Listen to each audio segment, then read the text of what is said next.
Welcome to the NeoVerse Performance Podcast. We are rebranded, and this is our first inaugural podcast. It's a NeoVerse Performance Podcast.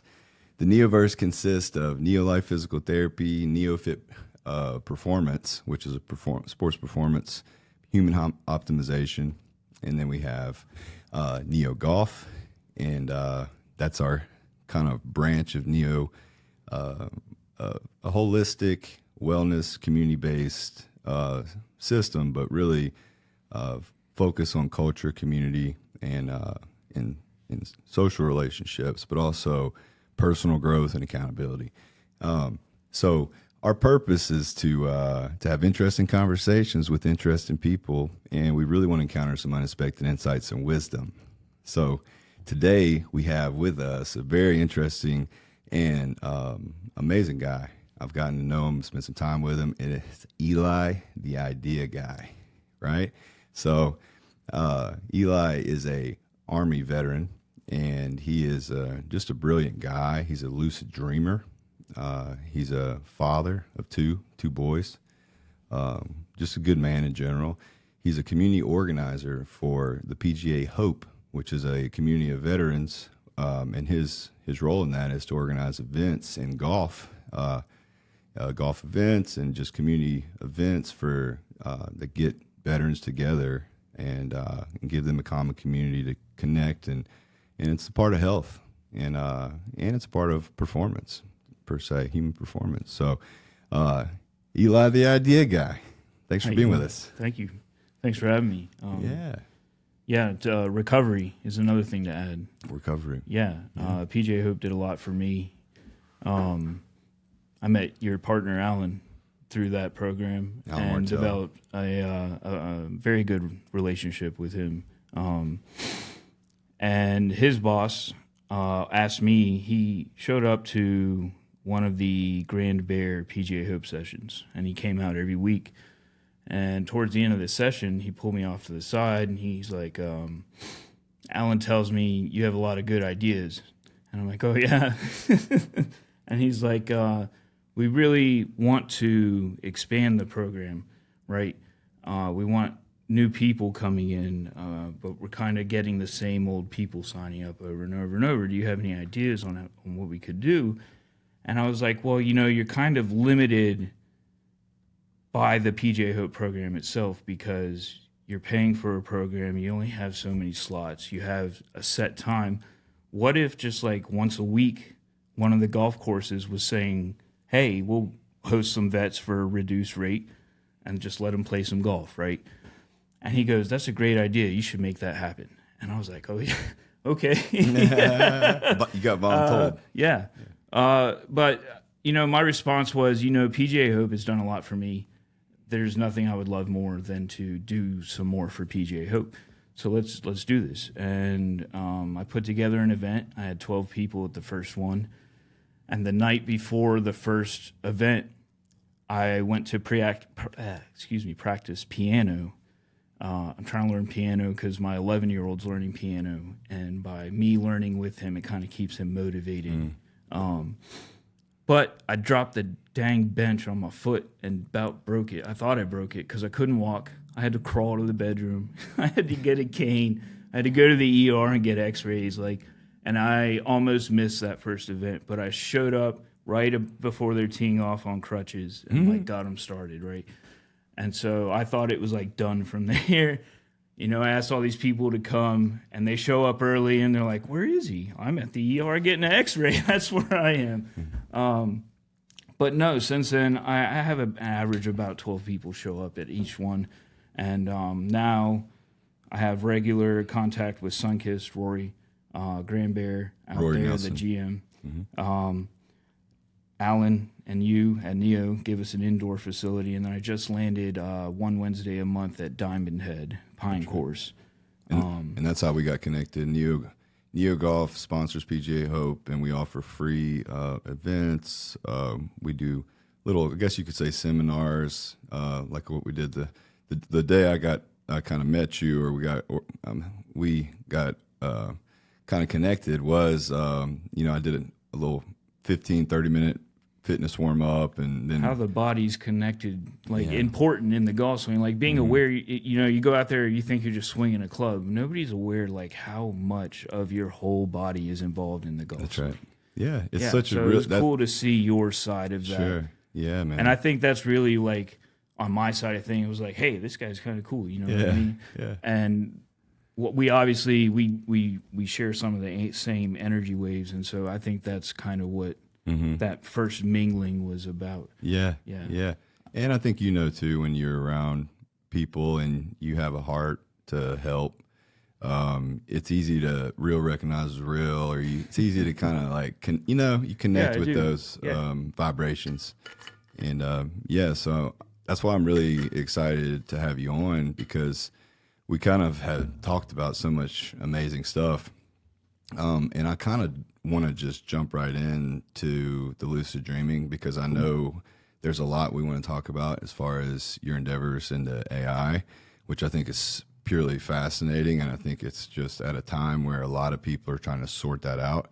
But before we do, I want to hear about your experience as a lucid dreamer, and maybe the origin story related to that. So I can't really say where it originates, because it's happened my whole life. Like, I still think about some of your favorite movies, right? You can instantly capture some scenes in your mind, like full color, full picture, that sort of thing. I have remnants of those from, I know, at least 11 years old, right? And I'm 41 now. So 30 years, I remember bits of dreams from 30 years ago. And I do this on such a nightly basis that, they all kind of stack on each other. But some of the cooler ones, and obviously the more horrific ones, stick with you longer. And some of the funnier ones, like how I woke up this morning. Because when is this like a filtered podcast, or hey, no, you're free to go like for Joe it. Rogan style? Yeah, no, man, you be you. Okay. And it's like emotion is what ties our memories. So it's like the more emotion, whether it's funny or whether it's scary or whether it's like very interesting. So let's get into that. Yeah. You're talking about that. What is emotion at its core? Energy. Right. Yeah. And so the reason memories are so tied to emotion is because there was a lot of energy in that memory. Consolidated. Right. And so it's easier for the brain to pick out that wave, that signal, that memory, right? Exactly. And so in some of my dreams, I fly, like me physically, personally flying, but I have also, as a private pilot, I have flown aircraft in my dreams, right? And to the point where my mind can create the G-forces that I know are supposed to happen. I've flown airline planes. I've flown small planes.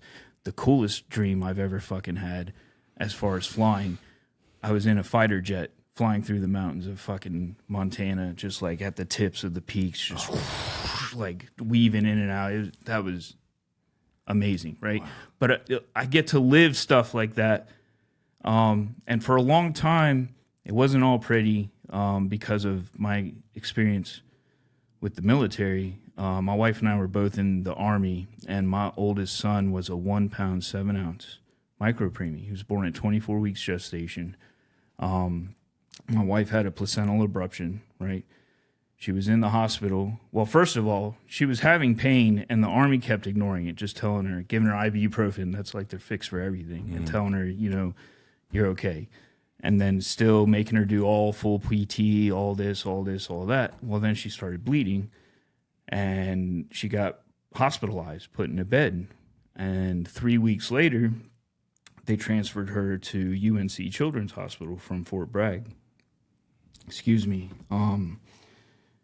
And I had a German Shepherd at the time, and I was having to drive an hour and a half from the hospital back to the apartment to feed him and let him out, and then lock him back up and drive back to the hospital all day, and then drive back and let him out at night, and then drive back to the like it was a thing, right? And so I called some friends, and they agreed to take him, but they were 14 hours away. So I drove 14 hours to drop my German Shepherd off, and I had just gotten there, just cracked a beer to like kind of unwind. And I get a call from the hospital, not my wife, from the hospital saying, "You need to get here. Where are you?" And I'm like, "I'm 14 hours away." And they're like, "Well, like, you need to get here." And I'm like, Jesus. So I had no rest, turn around, start driving back, put the beer down. I'm like, "Can't drink this. I gotta go." And I remember getting to the hospital and crashing out. It was probably around noon. And then the evening came, and we're in the room, and she's like, not good, right? And everybody's rushing in, and they're like unhooking everything. They're like, "We need to get her surgery now." Emergency surgery. They're taking her out. A nurse is handing me a set of scrubs, and she's like, "You're going to change into these. We're going to come get you in a couple minutes, right? So you can be in the room when this happens." And by the time she came back to get me, they had already had to pull him out. It was less than 5 minutes. All this happened in less than 5 minutes. And I'm watching my son being wheeled by, and he's like, I think, man, I can't remember I think 19 inches, but it was 1 pound, 7 ounces. Like, his feet were so tiny. His hand was so tiny. I was holding it in my pinky, his little hand. His eyes weren't open yet. And I've only told one other person this, but I'll say it here too, because I believe this ties into that dream energy and stuff we were talking about. I gathered every bit of spiritual energy, self-belief, whatever you want to call it. I gathered what I could from around me and tried to infuse it into my son and tell him, "This is in you. You can do this," right? And so he goes to the NICU, and they're like, "Obviously, we're getting the talk. You need to prepare for lifelong issues." Like, you're just trying to set the scene, right? For be prepared. This is not going to be an easy life for your son. He's going to be on, was it an intubator, the breathing machine? Is that what it's called? He's going to be on. Intubate you to put you on basically a breathing machine. Yeah. What is the machine itself called? The ventilator. Yeah. He's going to be on a ventilator. He's going to have to, use that until his lungs develop and this, that, and the other. Well, we go down to the NICU the next day because there's specific hours you can see your child, right, when he's in the NICU. And the doctors are all like amazed because he's breathing on his own. Like, he's breathing faster than the breathing machine is pumping breath into him. And so they're like, there's really no point for him to have this. And it was less than 24 hours. And I knew that it worked. Yep. And so that was really powerful. That was another like stepping stone, I guess, level up. I gained experience from that, right? Sure. And so he just milestone after milestone.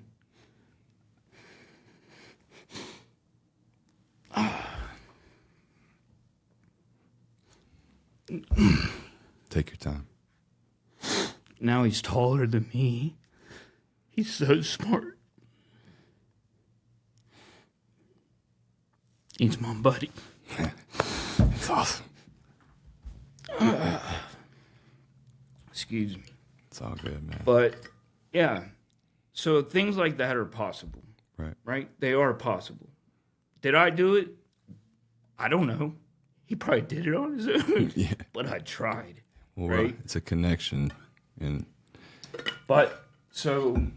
that's what I think. I bring that up because that energy, it felt like the dream world. Right.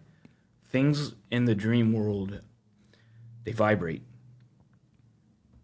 There's a resonance there, right? And so I've talked to you about flight. When I fly, I am not so much just like anti-gravity. I don't have any weight. I'm just like a feather floating in the breeze. No. I can feel myself manipulating the gravity around me, like pushing here to go there or pushing here to go there. Almost like Iron Man, right? Which, when I was young and those movies came out, I had a dream that I had his freaking gloves and his boots. And I don't know if you've ever been to Annapolis, Maryland, but there's the Bay Bridge crosses the Chesapeake Bay there, and it's miles long, right? But I had these Iron Man boots and hands, and I was like flying over the bay and like under the bridge and like doing this loop around the fucking suspension and like back around, down and through. And all of a sudden I'm flying over the water, and the water just opens up into this like the Little Mermaid. You remember the scene of Little Mermaid where the sea just kind of swirled around? Yeah. That sort of thing, and there was this fucking beast down there that I had to start like pew, pew, pew, with the fucking legs. It was fucking crazy, dude. But this is what I'm talking about. Like, it was almost like a movie, right? That I remember, but my brain wrote it, and I starred in it, and I got to feel all those sensations of flying around with the gloves and struggling with them at first. Like, it was hard to figure out, but gravity is such a part of my experience in the dream world that I'm starting to be able to like manipulate objects around me sometimes. And it's not like I go to sleep prepping like, hey, I'm going to do this in my dreams tonight, right? No. I go to sleep and shit happens. And then I wake up and I remember it somehow, which is like, I always thought was normal. And then I found out nobody else really does this, right? And so kind of felt weird for a while. Sure. And then after all that shit went down in the Army. So can you talk a little bit about that? Like when you kind of made that connection, like how this is unique, and then also as far as like you said, like you're starting to get now to where you kind of almost are submitting to it, or that finding that balance between your will and desire, and then also how from what I gather from just the study I've done of lucid dreaming and things like that, it seems like it's a balance, because if you really will something and like your mind wants it, sometimes it could become more fleeting, or there's a balance between letting things happen and then being open, and then also being able to, because controlling something by definition, it's almost like an illusion to some degree, and I think our mind has a lot of a capacity to try to will things into existence. But is it like in the dream world, is there a balance between you being like, I'm going to walk over there, and then, or is it, like you said earlier, more of like this, I don't know, how much of it is your will and how much of it is you letting it flow? It's like, it's sometimes my will is exerted, and sometimes it fights me so hard. Right. Like, I know dreams where that I feel so heavy, I have to crawl on all fours to get around. Like, other people are walking around me, but I'm crawling around on the ground. And I don't know, I don't get that. Like, there's so much I don't understand. Sure. But I still recall. And so it's like this yin and yang, ebb and flow. Like, it happens, and then sometimes it doesn't. Because you're the dream and the dreamer, right? Exactly. Yeah. So, but what I've been chasing since I was 19 years old, I became, I believe, fully present in the dream world. Like, I was in my body, like looking at my hands. Like, most of the time, like I see my arms and stuff, but there's some stuff fuzzy. Other times, everything's so vivid. But here, I was like feeling, right?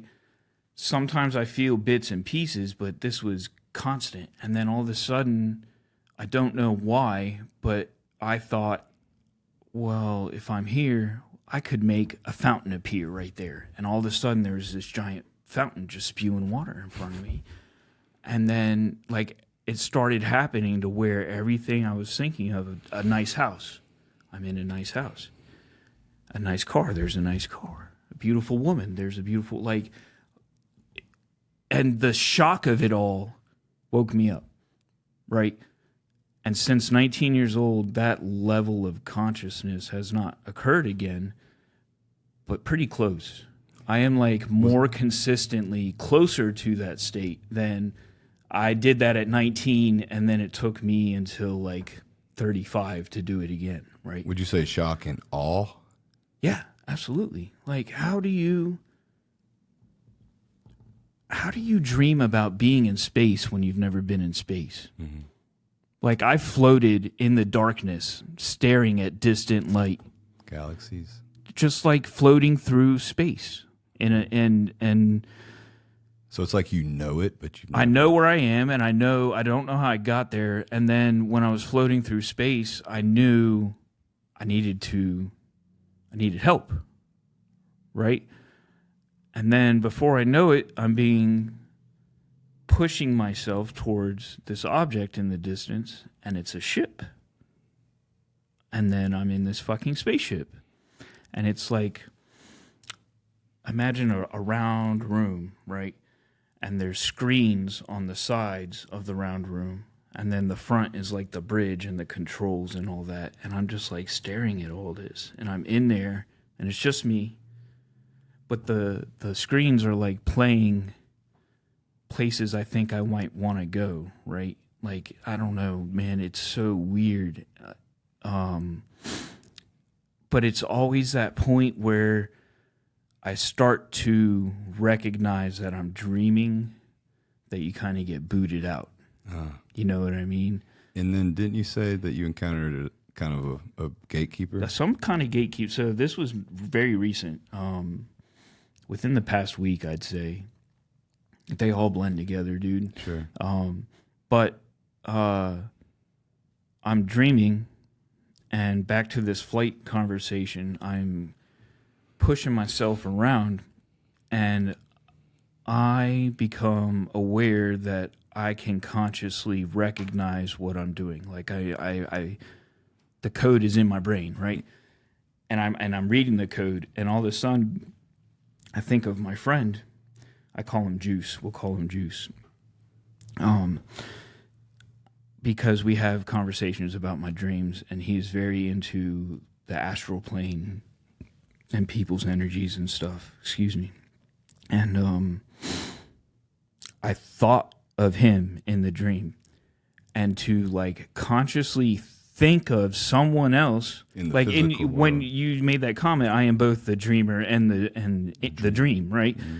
But all of a sudden, I was the dreamer, the dream, myself, consciously remembering stuff from the waking world in the dreaming world, but being aware in the dreaming world that I am in the dream world thinking of the real world. Mm-hmm.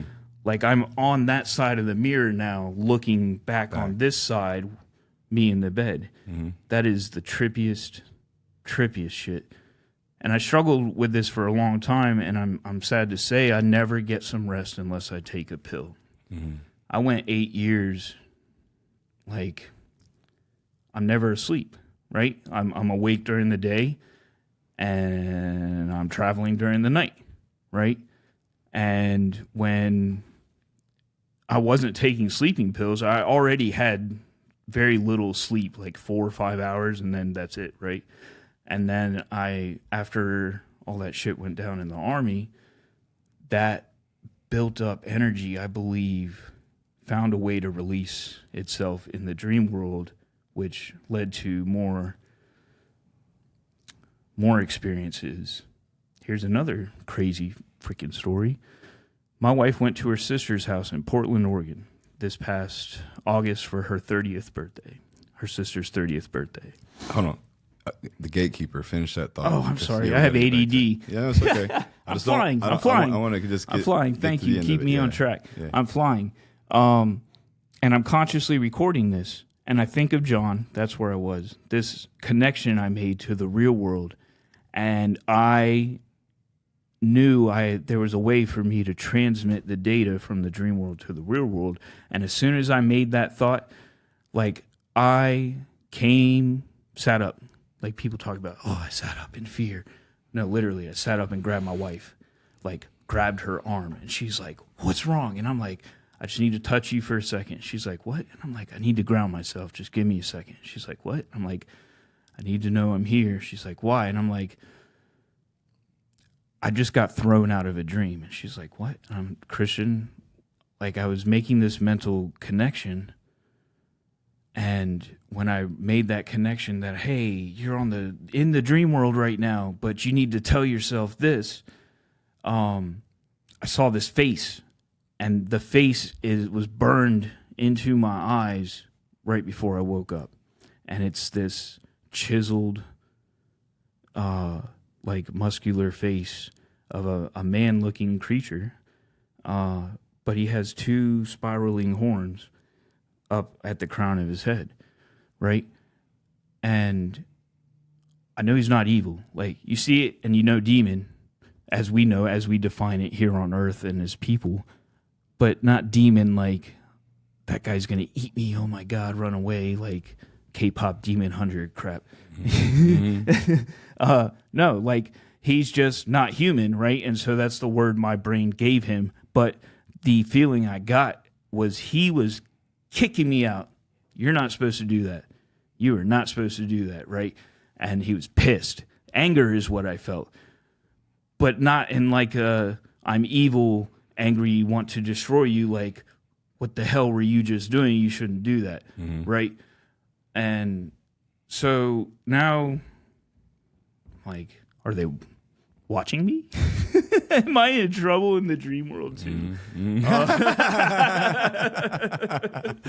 Like, get in trouble. I don't know. Maybe that's why, the old lady was squeezing my nuts this morning. That's how I woke up, I don't know, man. Like, just the craziest shit happens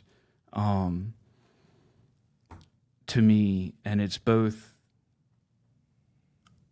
rewarding and scary, but I've come, acceptance is what really made this better. Like, I used to fear the difference. Why is this me? Maybe it's for a reason, right? Yes. And what other reason than to share? Yeah. Right? And that's why I invited you, because I think you have a lot to share.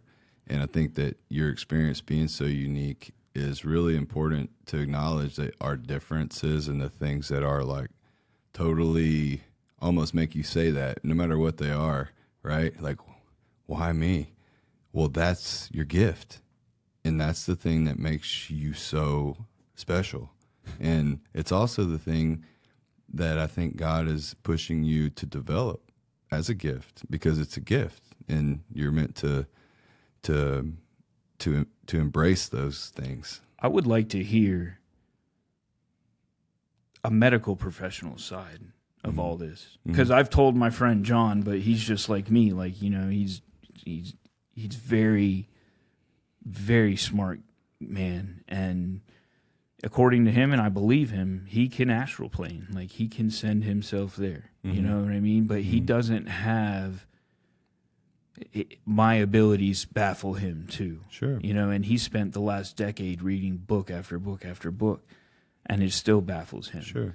And that's why I share with him, because he knows more than anyone that I've met, because he's read all these books on stuff like that. So I'd like to know your take on what you know about lucid Well, dreaming. and my take too is also connected to my own spiritual journey and my own practice, and also my interest in people and their stories. And so I'll say, I guess I can give you, like, I guess my opinion when it comes to your experience and our place in the universe.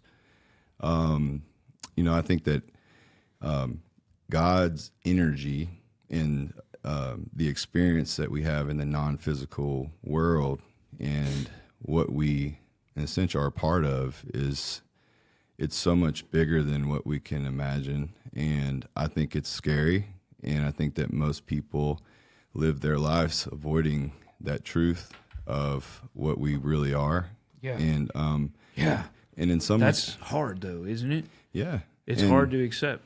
And then I'm a big follower of Jesus, and I always look at Jesus in the story from an energetic perspective, from a Christ energy, and there's something about his story, his pursuit, and his life, and the testimony and the meaning behind his existence. And I think that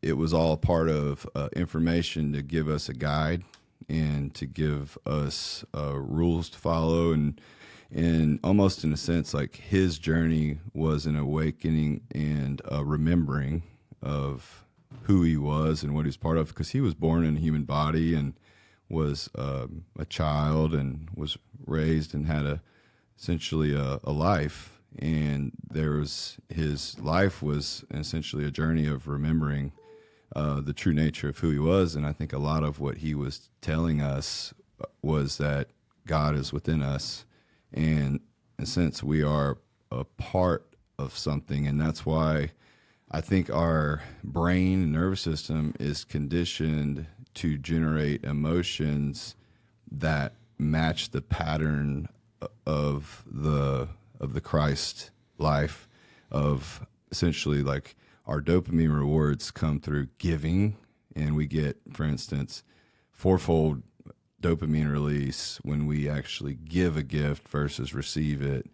And then we sustain the dopamine levels within our brain for almost 400% longer when we're the giver versus the receiver, in terms of it changes. And this is all measured like brain waves. Yeah, this is studied. And like scientific data. This is very studied and understood. That's where it's coming from, through studies, more or less. And you look at even the dynamics between the heart and the brain and the phrenic nervous system, and in the sense of, biblically, a lot of what you see and what Jesus was kind of showing us is to live and lead through our heart, and to submit to our will in so many ways, and that you're in a process of you remembering is a process of submitting to your ego, your will, your pride, your fear, and all that information and those signals, those emotions are, in a sense, they're giving us, it's a part of how we're being guided. So our shame, for instance, is a guide to inform us. And you can say it's neurologic, like what is the chemical processes in the brain that equal shame? But if you think about fear, shame, and avoidance, and the way that happens, and the way people cope and soothe themselves, just like a baby soothes theirself. An adult with alcoholism. 100%. And that's the nature of how we cope in the physical realm, and the way we try to process and deal with shame and guilt, generally speaking, is almost like the root of almost all negative addictions and dysfunction and darkness that you see in the world. And I think our experience is way more complicated. I think there's a lot of big forces that have benefited from and programmed us to feel and to be limited, all the way back to the Pharisees, the religious people that set a standard, and they enforced fear, shame, guilt. Right, that was how they used God's and manipulated the reality of God's love. It was because God is love, right? So anything in opposition to that, anything that isn't love bound energetically, is not of God. And can't be. It's like the light and the dark, right? So I think that the more we can live and acknowledge and experience things from a spiritual plane, but also be very mindful of what the literature and what science tells us, and then also understand the nature of the reality of how the human body functions and works, and even the anatomical stuff within the body that is literally connecting us as a satellite dish to emit and receive information. I'm glad you said that. People don't realize that. Yeah. Like, you're not just that sack of meat and bones and whatever, right? Like, you extend outward. Mm-hmm. You extend outward. Mm-hmm. You and I, we're within each other's bubbles That's right right. now. You know what I mean? I'm sitting across the table from you. That's right. And I'd say more emotionally intelligent people pick up on that. Mm-hmm. And the more aware of this you are, or developed, or like if you're people like us who try to better yourself, I guess, you're going to better that skill, right? And so it's a double-edged sword, because as you better that skill, you are more in tune to everybody's bullshit. That's right. Right. And also, openness is a prerequisite for emotional intelligence, right? So you have to kind of be really open, but which also makes you vulnerable, per se, in the physical realm. You're right, and what are they going to think, or what are they going to say, or how are they going to perceive me? And if you walk around in that mind state, it's the same state of judgment that drains us and essentially is rooted in darkness. That's where I am now, is like, I know who I am. I'm ready. Whatever, like, you think I'm a horrible person? Come hang out with me. Be my neighbor. Right. Right? Like, or I'm not going to waste any energy worried about what you think, right. And I'm If going to you're not focus worth my it, you're life not on worth it. producing light. And that's the part of that dark energy and that whole thing when people, as in we're all connected. We're a part of one thing, and the thing and that's a part of the scary aspect of a lot of what you're experiencing is you're getting like a front row seat to another dimension, per se. But who's to say it's not as real as the one we're in right here and now? That's one of the songs I wrote, actually, like, is about the I never know when I'm awake or asleep, Right. And if you look at DMT studies, if you look at the studies with psychedelics, with out-of-body experiences, near-death experiences, it's kind of, you're getting access to the same realm of information and knowingness, and they needed that accelerant to get there. But that's the thing, the giftedness, and if you look back into, if you really think about the human civilization prior to technology, prior to all this stuff, our ancestors, the 99% of humans prior to us, in their connection to nature, to the stars, to reality, the true reality that we're guarded from with all this stuff, right? We don't know what abilities they had or how they were able to communicate. And now with Mindsight, there's people right now that can communicate telepathically, and they could do it right on. They're doing it on camera, on podcasts. They're doing it in ways that it's not gimmick. It's reality. Like, we have dormant, what in our brain, in our bodies, what we feed grows. What we don't feed atrophies.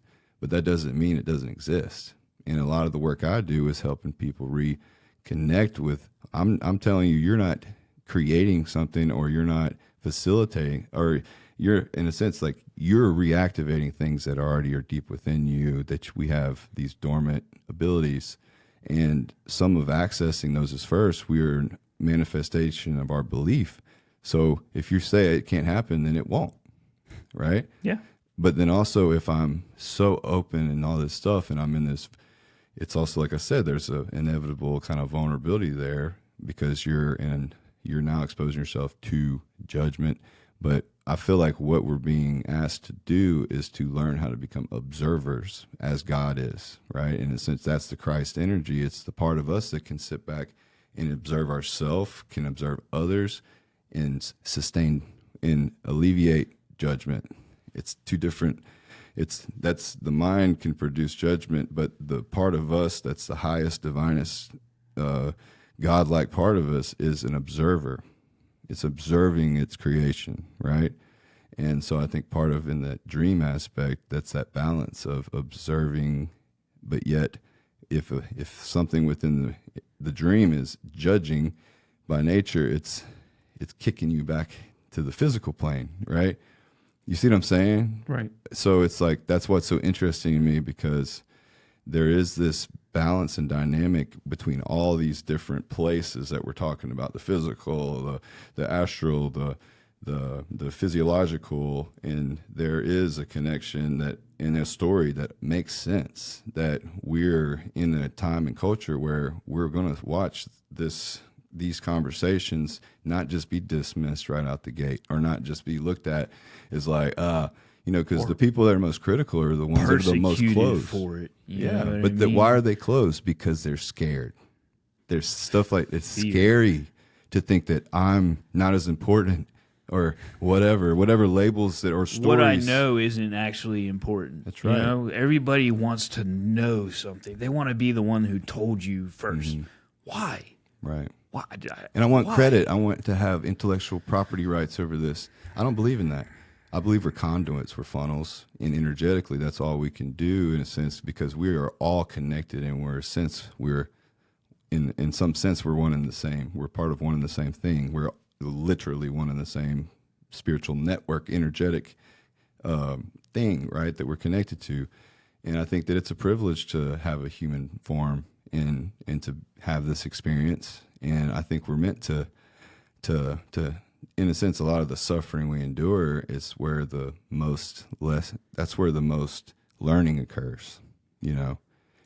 Yeah. Also, being someone who has walked that other world so much, and I've told you this, I have felt pain, and I have felt, persecution and humiliation, and I felt scared. I felt just about every negative emotion you could ever experience in the dream world. Mm-hmm. And a couple of cool, happy things like that, but I have never felt joy to the level that I do in the waking world. Like the joy of talking about my son earlier. Like when something like that just hits you that hard, that's what this plane is for, right?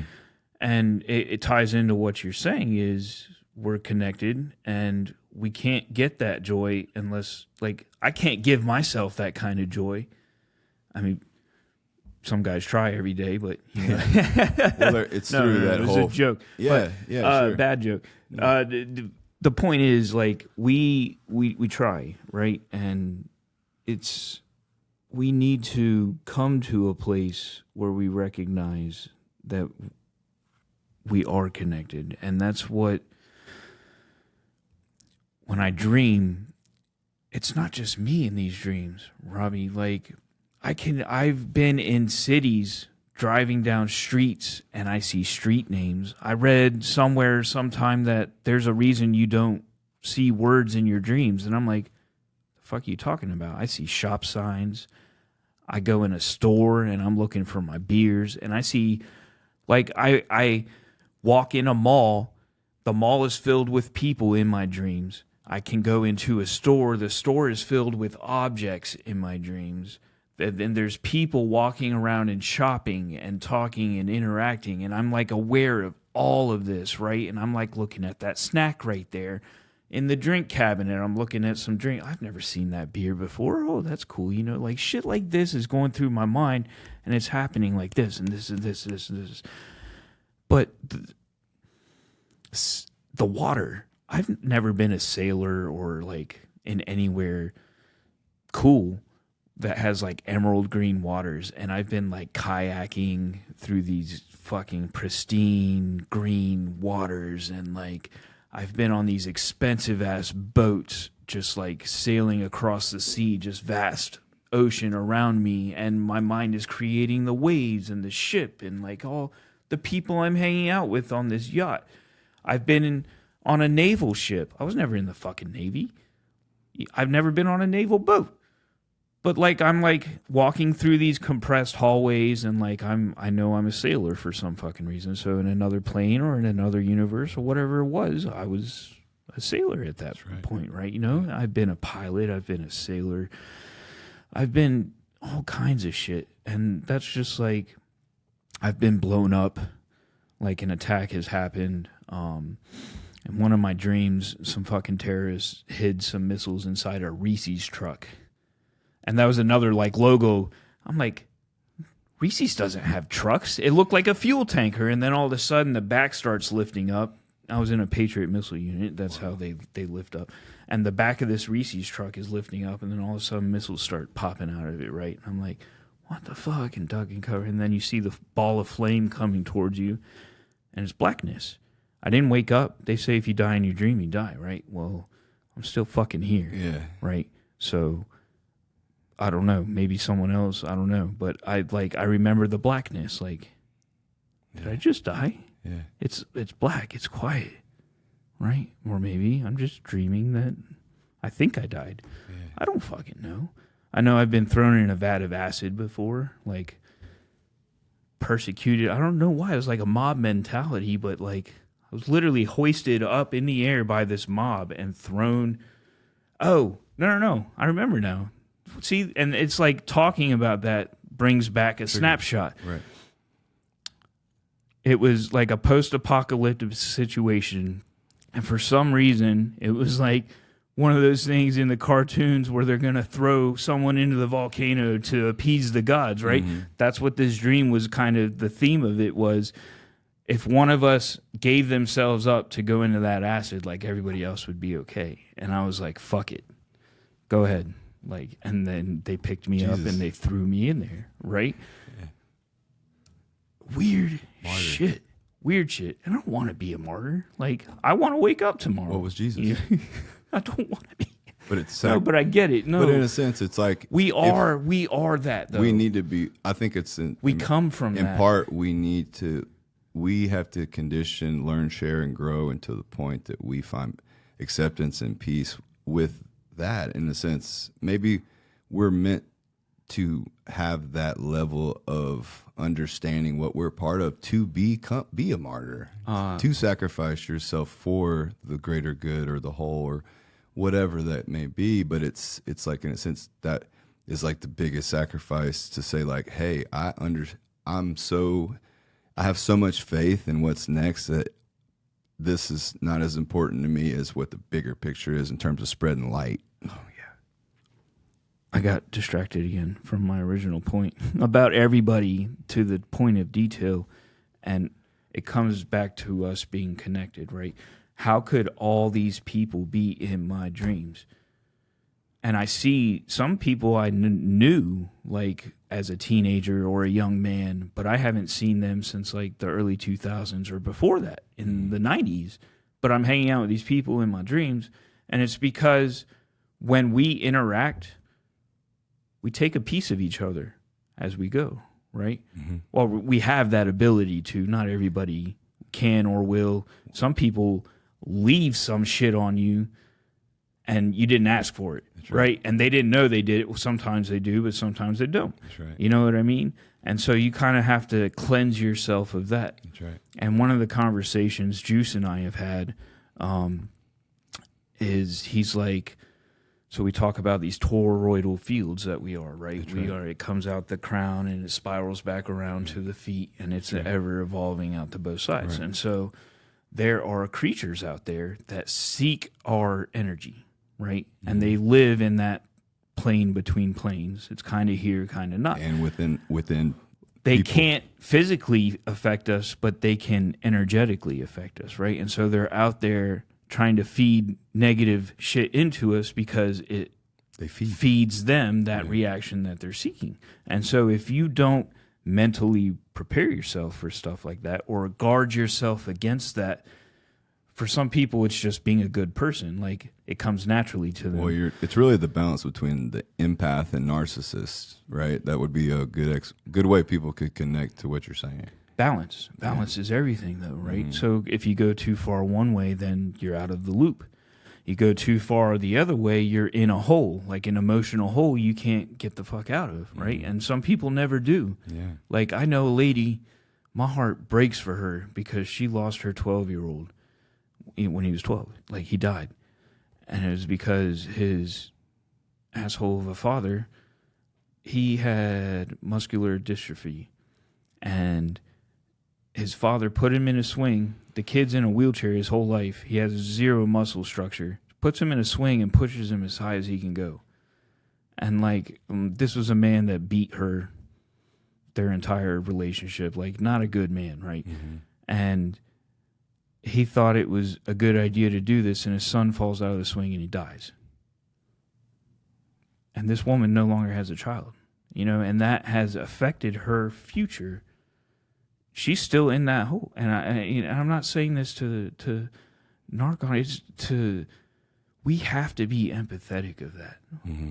But the hard part is finding the balance where I'm empathetic to try to help her, but not to the point where it starts to affect my energy. That's right. And so, and what you have to give, and people do that. They try to give and help, but then they find a succubus who just latches on and takes everything from them and sucks them dry. You know what I mean? And so it's so hard to walk the line. Yeah. And I feel hard to walk the line. That's why awareness to me and mindfulness practices have been it connected to me very early on, especially once I committed to becoming a medical professional, and that this my path to help people. I really, as a very empathic and sensitive person, I've really been open and optimistic. That's my nature. But also there's a lot, because you really get used and abused by those darker energies, and you in a sense like feel like you don't have a lot of control because you're very likely to absorb things. So a lot of what the nature of, I guess, learning how to control, and there's so many, Carl Jung talks so much about empathic and narcissistic and how this essentially it's like a spiritual war, but it's almost, we can call it psychological, we can call it personality disorders or this or that, but it's light and dark. And I think that we can be conduits for either.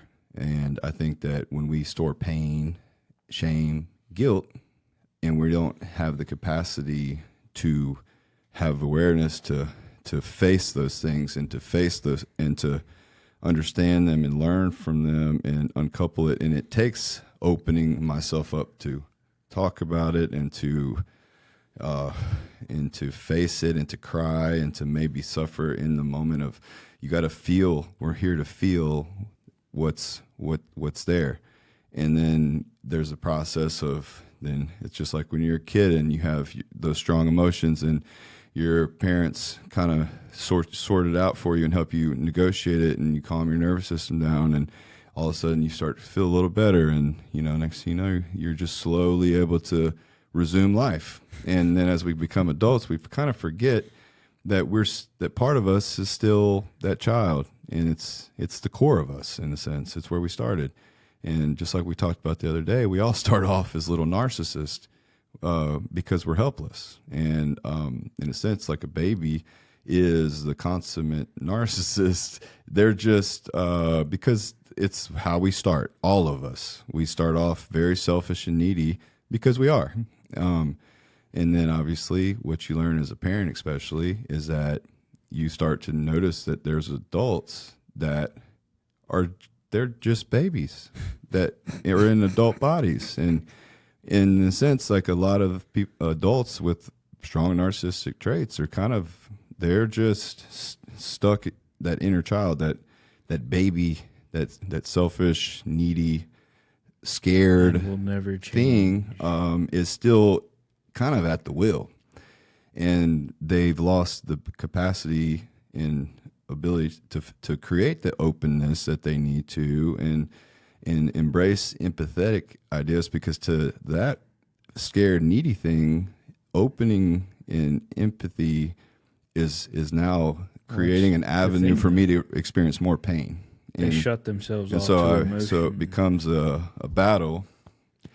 And then I think and in some adults cases that have really lacked awareness in a long time, and they've became that feeder of energy and that unconscious vampire energy narcissistic type person that's really draining the good, empathic, loving, open people around them.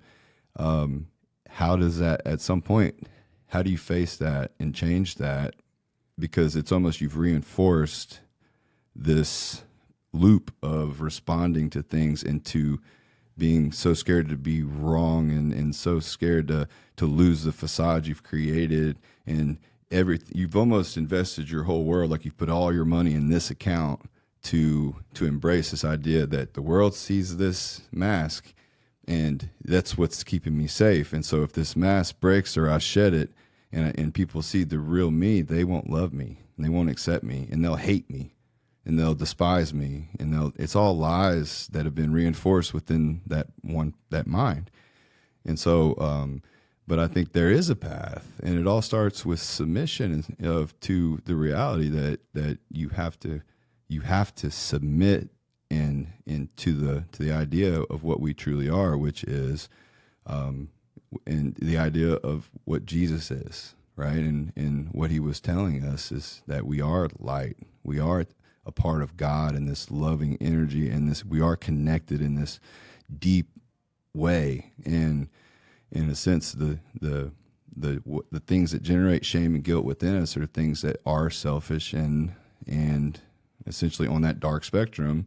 And the things that really elevate us and lift us and put us in a place where we vibrate at the highest frequencies are all empathy. When we're demonstrating empathy to the connection we have with others, and we're really embracing the likeness and the ways that we are one, versus us saying like, oh, well, I'm the color of your skin and the shirt you're wearing, and like, oh, I can't believe you decided to wear that hat today. Da, da, da. Right. Like, it's just the nature of all that judgment is coming from a place of self-hate. If I were to be focusing my energy on doing that instead of enjoying this conversation, the judgment that I would experience. It's easier, right? It's easier to externalize to other people than to come into your own fucking mind and deal with what's going on in there. Right. Like, people can't take it. Like, show me an intelligent person, I can pick them out of the room. I shouldn't say show me. I can pick an intelligent person out by the ones that are okay with the silence, right? If you can drive in the car and not listen to anything, I'll probably mess with you. You're probably, you know what I mean? Because you're probably pretty clean mentally. Because what is the silence to a person that's running from themselves?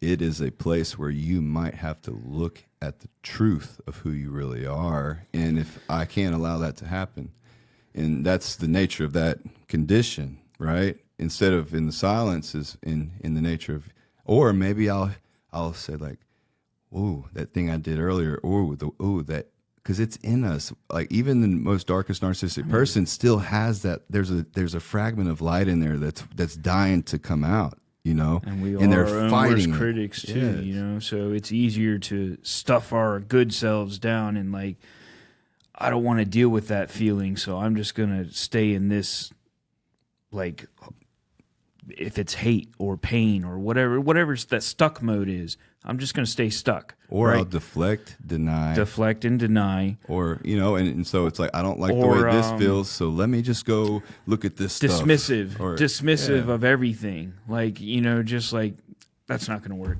That's a bad idea. That's stupid. You're dumb for thinking that. Right. Like, it's just negativity, it multiplies. And this is the nature of opened and closed, negative, positive, light, dark.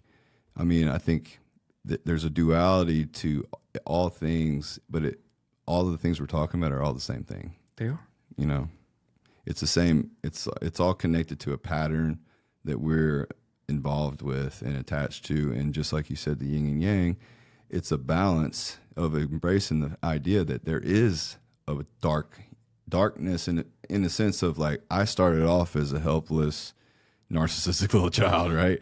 That thought the world revolved around me. Because why wouldn't it? Because that's all you. I need. Well, as a child, like, why wouldn't you think like I'm the only one in the world because I'm experiencing it and it's me. Like I'm it's all about me. And then in a sense, like our learning, sharing, growing, but then the ability to overcome that is usually through a process that you see is through getting humbled over and over and over. And then most of the time it's like, you know what, this getting humbled thing kind of sucks. Like, let me start getting that's the normal path, right? Need some success, right? Yeah, you got to eat some humble pie, and then eventually you have to kind of say, okay, let me shut up and listen and learn. And all of a sudden, that's when most of the time for us, that's when we're most open. It's when we hit a bottom where we put ourselves there, and now we have to own that. And now, how do I get out of here?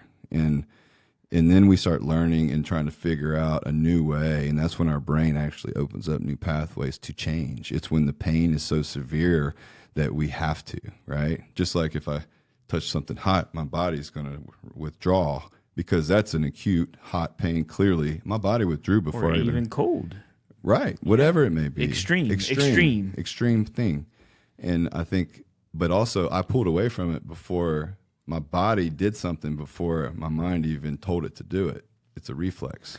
And so the same thing, when you bring up a thing that feels uncomfortable, reflexively, my mind is withdrawing from that emotion, just like physically it's going to withdraw from this hot stove before I even knew it did it. So the only way I could fix that thing it's pulling away from, that's actually not a danger, it's actually something I need to face, look at, and understand. But I reflexively already pulled away. So all I can do is have the awareness to notice myself pulling away from those negative feelings and emotions that thought brought up. And now how do I put my attention and focus on it, just like you're staring the devil in his eyes, and is kind of the way I feel about some of it.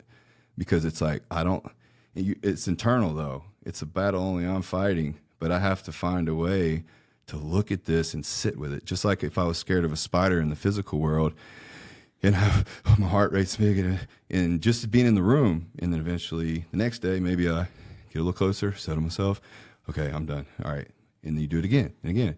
I don't care who you are after 30 days, and I don't care how severe your phobia is of that spider.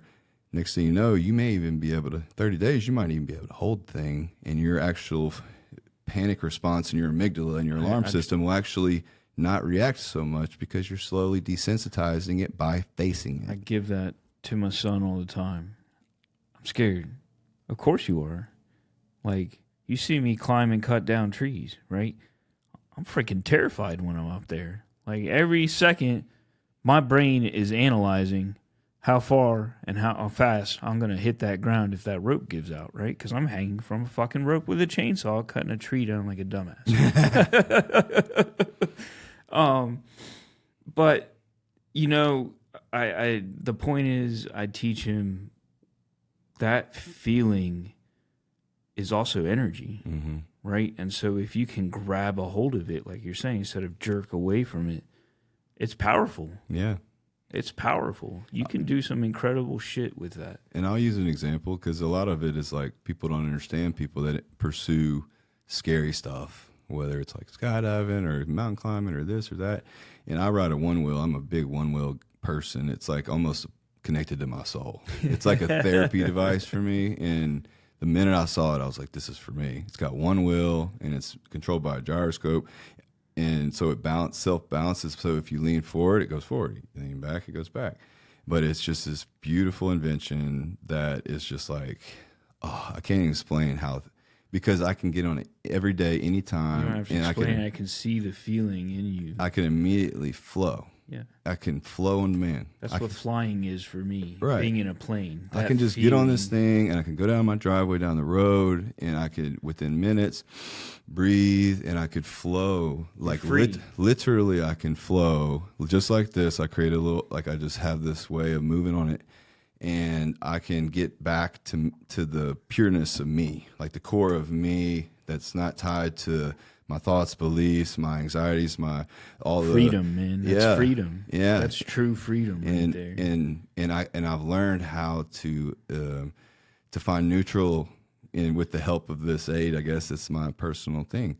But it's different for everybody. Some people might be a bike ride, some people might be a walk, some people it could be this or that or the other. But let's make a connection though. Yeah, we all need something. Yeah, right. Yeah, and what is it?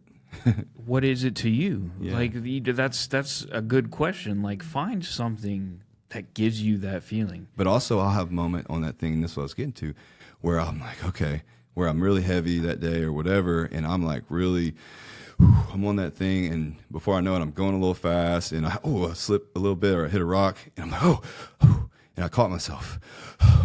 And that little spike of adrenaline and fear of like me, like, oh shit, I'm like, I could have really crashed right there, and and then I get this wash of peace. It's like, even more like a balance that happens. And I'm like, okay. And then I'll slow down. And then I'll just kind of find a flow that's at a more comfortable level that I know is like safer, and I'm more aware and present. And I'm like, okay, well, what was that? And why do and And I'll notice that it's like it's like I had to find the edge of like something to an extent that I felt like, oh shit, I need to pay attention. And all of a sudden I slow down, and now I find this, but there's a piece that comes next. And it's like, oh, and maybe it's physiologically like that adrenaline spike and some dopamine or whatever. You could explain it away like that. But I think in part, it's just sometimes we need to find in a part of our pursuit and why we're here is to explore, to learn, share, and grow. Learn, share, grow. That's the 3 key pillars of what I feel like a human life is meant for, period. That's spiritually what we're here to do, and in equal balance, right?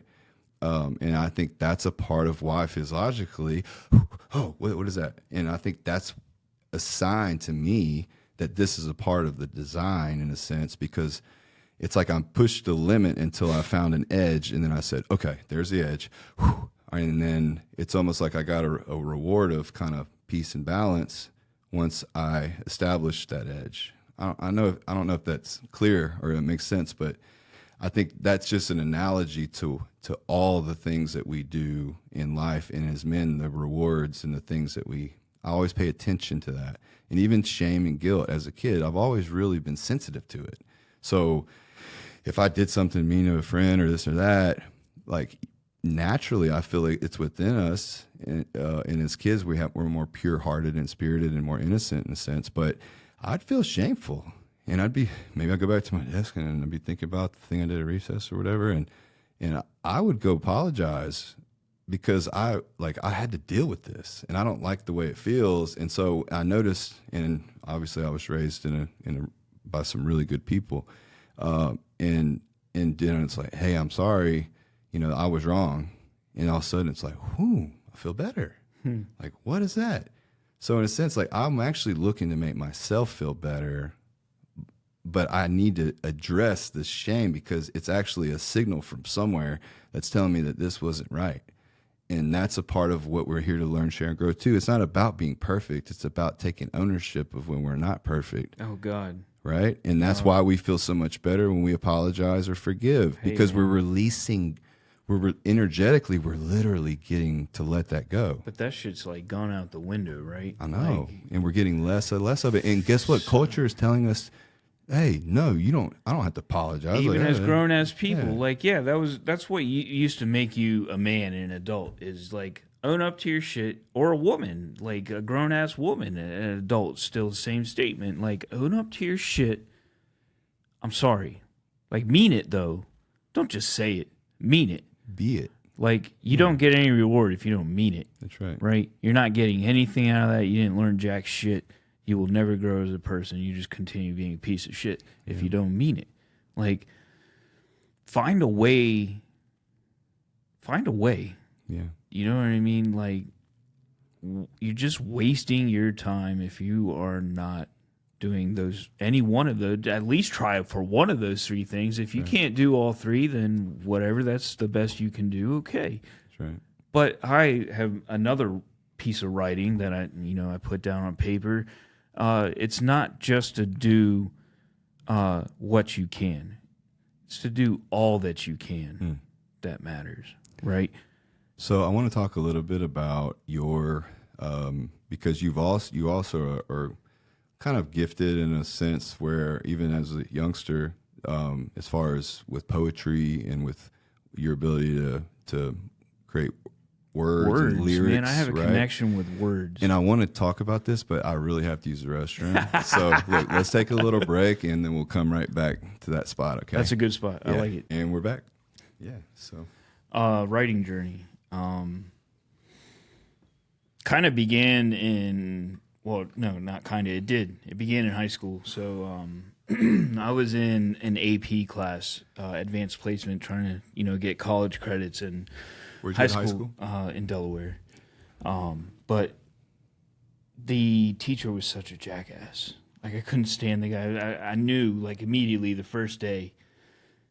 And me being me, I don't even remember what I said, but I got smart with the guy, and he didn't like my answer. And I was like, you know what? I can't deal with you for a whole year. And so I got up and walked out of the class, and went down to the counselor's office and was like, I need you to put me in a different classroom. She's like, what? Because I'm a good student, right? I got good grades. She's like, well, you don't want the college credit? And I said, you know what? I'll just take it again in college. That guy's not worth it. You know, because even back then, I was not to the level I am now, in tune with like that ability of emotional connection, but his energy definitely did not mingle with mine, and I knew that right away, right? You know, as a sophomore in high school. And so I get into my new classroom and I walk in the door. I can still remember this. And I have my little reassignment sheet from the counselor that, you know, says I'm in his class now. And he's reading out of a book. And I just walk in the door and I walk up to him by his desk side. And he continues to read and at the same time put his hand up and go, up, up, up, up, up, up, and like push me backwards, right? Like, you're in my bubble, back the fuck up. And I knew instantly, in the same day that I knew instantly, that guy was a jackass. This guy was cool as hell, right? And so, just fast forward, because I could talk about him all day. He's a really awesome guy. The point of introducing him is he was very much into poetry, right? He got his doctorate in literature. Like, this guy, he loved. What's his name? Dr. Roland. Dr. Roland. Dr. In Roland. Delaware. Yes. Yeah. And so he called me Gunga Din, first of all. He never called me by my name. Everybody called me Eli, and he's like, you're not Eli, you're Gunga Din, right? And I have shame to this day that, like, kind of out of resentment, I never read that book. He always told me I should because, I don't know, for some reason, I embody Gunga Din to him. Okay. I'm going to look into that. It's a Richard Kipling book, if I'm not mistaken. Could you double check me on that? Yeah. But anyways, always called me Gunga Din. He was into poetry, and he gave us a poetry assignment. And, you know, he sits down at his desk, and just a couple minutes later, I'm handing him a piece of paper. And he's like, I don't even want that. I'm like, what? He goes, I don't want that. You didn't take any time to write it, right? You don't want to. How long did it take? Like 5 minutes? Maybe. Yeah. Maybe. Like the poem I'm getting ready to read you, I wrote in maybe 10 minutes, right? It comes easy to me. Yeah. We'll get there in just a second, because I wanted to give the story about how this all awoken. And then he just kind of looks at the paper, and then he grabs it. This is okay, right? Go edit it, but this is okay. And so I knew then that, like, he knew there was something there. And he kind of pulled it out of me. He was that kind of teacher, you know, the old school kind that wasn't bound by all these stupid freaking regulations that we have now. But I don't know, writing that poem, and it was kind of a release, but it came quickly, right? And I just felt this connection with words in that moment, in that day. It wasn't that same day that I met him. Like, this was later on in the class here. But I remember that connection with words and how easily it came. And so I got good grades on the poetry section of the course, and it sparked a relationship between the two of us. And I had him again my senior year, and I think he's the one that told me I should enter this poetry competition too. And when I was a teenager, I think I was 18 when I wrote this poem, and I was doing it just to enter the competition, right? And I told you it took just a matter of minutes, maybe 10 minutes. I called it number 5. Back then, I thought it was dumb to name a poem. Like, I had planned on writing hundreds of them, and so I didn't want to come up with names. I was just going to have a number system. Yeah. And so this was the 5th poem I'd ever written. As I drift through the ripples of time, Often I see repetitive events, as though I have already lived this life of mine. Maybe we are all kept in a false pretense of how everything is supposed to be. How do we really know what is right or wrong? How am I supposed to deal with inside of me, with what's inside of me? Many a grain of sand has fallen, contemplating for so long. What do I know of love and happiness? All I know is that to have both all around brings me a sense of completeness. To always be there to extend the supporting hand, to always provide the shoulder for the many tears, to always know that in life's scheme, I'm only one grain of sand. Just in minutes. Like, I put that together as a teenager, just like, whatever, I'm going to enter this competition. It was like, I couldn't even tell you how long later. So long later that I forgot I did it. I get this book in the mail. And I open this letter, and it's like this certificate. And I thought it was junk mail at first.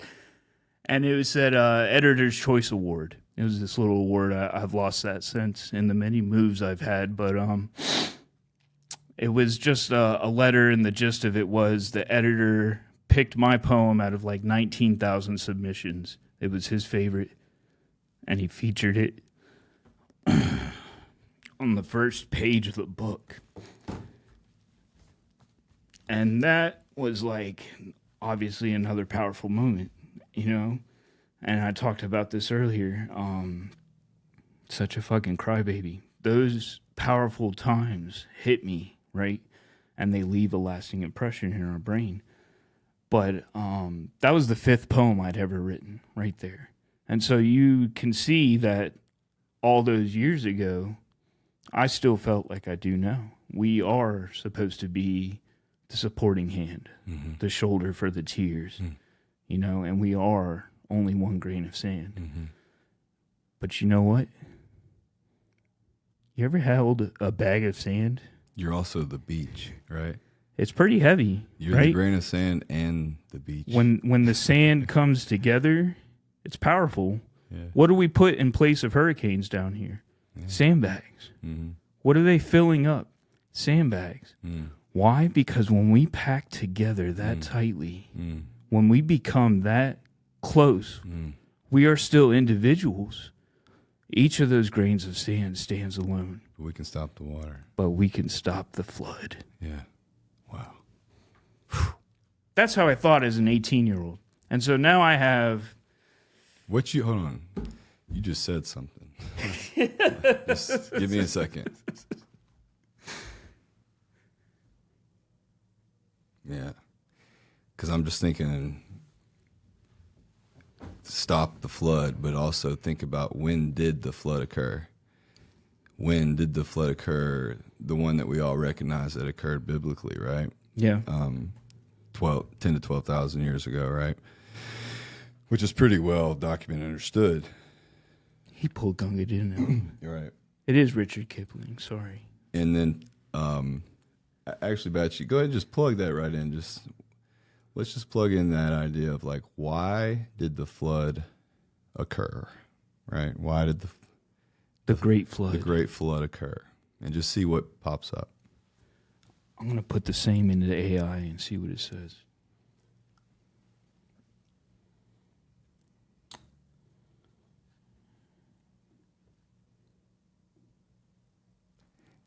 This is really interesting. Because of human wickedness and violence, right? So the flood occurred because of human wickedness and violence. Would you say that's exactly the opposite of what you just stated in the sense of our cohesiveness and place as a grain of sand and the way we come together and, in a sense, how that stops the flood? You see what I'm saying? Right. And then you think about, well, why divisiveness? The flood occurred to purge, in a sense, remove the wickedness. That's and cleansing the world. Cleansing the world. And biblically, it's tied to the Nephilim, the species of giants that were born when essentially some angels, you could say, indulged in the pleasures of human women, and the offspring being this race of giants that, if you look at the book of Enoch, it's a part of the biblical text, and that story, and the flood itself was meant to purge that wickedness, because they were very vicious species, and they very there's a lot of a person can look that up for themselves if you're looking at the book of Enoch and the Nephilim. But I think that's just very interesting, because what you said, even in that one brief statement, and you look at the reality of our existence and kind of what we know in terms of our civilization and these ancient stories that all seem to be supported academically and scientifically. Even at this point, we're finding out more and more every day that they could find the ruins of Noah's Ark. They know where they're at. They're a very specific place, and it's not a myth. It's not a secret. It's true. It's like there's a lot of truth in these legends and myths, and I think even now when you look into ancient, how do you make a lie stick, Robby? Yeah. I know. I'm asking how do you make a lie stick? I'm asking you that question. Well, I think if you look at the methodology of the dark forces, it's you tell a lie enough, in a sense, that it roots itself through repetition. And you know how it roots deeper? You sprinkle a little truth in it. Yeah.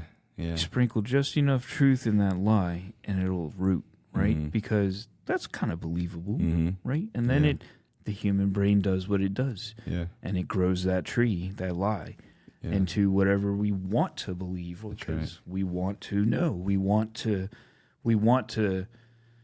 believe that we are more than we are. And that's, I think, maybe why I am how I am, is because I've came to accept I'm only a grain of sand. Yeah. That's your power. The meek shall inherit the earth. So I can't remember I was a sci-fi book reader growing up, right? And in one of the series, it's the Wheel of Time series by Robert Jordan. Brandon Sanderson finished it when he died. There are people in there who can wield special powers, and it's only the women. The men went insane trying to use it, blah, blah, blah. But the women had to learn that in order to gain access to this giant torrential flow of power, they first had to give themselves to it. Mm-hmm. They had to accept that they are nothing. Mm-hmm. They are nothing personally. Mm-hmm. Right? And so if you accept that you are nothing, you kind of become something. You become everything. You become greater than just yourself. Yeah. Right? And so I am nothing, and yet I am all. Yep. What? Mm-hmm. You become that breaks people's brains, dude. When you accept that you're nothing, then you allow the possibility for you to become everything. But if I am nothing, and you're nothing, and he's nothing, individually, we are something together, though, right? Right. We can become that sandbag. That's right. And nothing may not be the right. It's just something. It's the idea of right minuscule. Answer. It's almost like acceptance. The smallness, it gives you the capacity to embrace the fullness of our experience. So that's a good point. Nothing is the wrong way to say that. Yeah, because there's not an absolute. We are not important enough individually to matter. Yeah. It's just simply like we can matter to those immediately around us, right? Like individually, yes, you can take care of your family, you can provide for them, you can do this, that, and the other. But overall, if your family is struggling and it's hard for you to provide for them and to do all this, then you need help. And how do you get help? By having like people around you, other mm-hmm. grains of sand, right? Mm-hmm. And so you have to pack together in a way and come together. By coming together, we are stronger, and by coming together, we can achieve more. But why don't we? Mm-hmm. Because we also have a problem with people because they don't think like we do. And so when you don't think like I do, as in a mob mentality, they just dismiss you. Yeah. Or automatically write you off as wrong. It's either about it's really comes down to connection or disconnection, right? So love is about connection, right? And then anger, strife, disappointment, shame, guilt, like these are obviously two of the lowest frequency emotions, but they're in a sense, it's just, if you look at it, they're all connected to disconnection, isolation. And so that's a part of that reinforcement. Like our emotional experience is actually guiding us if we can have the awareness to see it as such. Well, we talked about it earlier, but it comes with self-acceptance, and that's the hardest thing in the freaking world, right? Like, I've been through some, mental health programs, and people struggle to just talk about their issues. Why? Because as a society, we grew up with, you don't do that shit. You just suck it up and it gets better, right? No, it doesn't. It doesn't ever. That's a lie. It's a lie. You know how it gets better? Saying stuff like, I'm sorry, and meaning it. Meaning it. Conditioning your heart versus conditioning. Accepting the responsibility, right? Going through that pain. Like, pain sucks. That's why they call it pain, right? But you can't learn a lesson if it didn't have an impact. Yeah. You can't. Yeah. And our avoidance of pain is kind of the root of a lot of where we kind of get steered in the wrong directions. And or more susceptible to being steered and just saying, okay, whatever, I'll go with that. Yeah. You know what I mean? It may not be how I really feel, but whatever, I'll go with that because it's easy. Right. The easy way is... And we pursue comfort by nature because it's just an illusion that we have, and a part of not embracing that experience of learning, sharing, and growing. And there's this idea that, oh man, it's like all this hard work's going to pay off and I'm going to be comfortable and these problems are just going to go away. And eventually I'll be at a place to where, it's like I'll avoid all these problems. And if you look at every self-help book, every strategy that any professional tried to employ, it really all comes down to the same key ingredients in terms of there's a stuckness, and every dysfunction or disease in the body even is a stuckness.